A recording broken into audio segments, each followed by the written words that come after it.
नमस्कार, माझं नाव कांचन सदानंद बनसोडे आहे। मी इयत्ता 10वी मध्ये पारसिक लोकमित्र मंडळ विद्यालय कळवा ठाणे येथे शिकत आहे। विकसित भारत अंतर्गत आत्मनिर्भर या संकल्पनेतून मी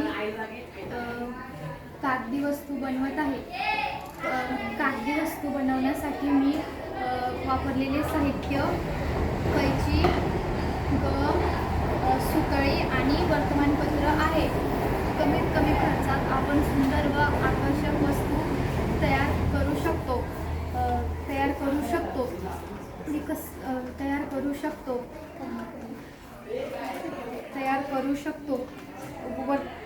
करू शकतो। आपल्याला वर्तमानपत्र, सुतळी, गम, कैची हे आपल्याला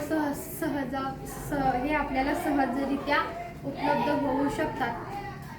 आपण या पिशवीचा वापर आपण बाजारात किंवा कुठेही जाताना करू शकतो।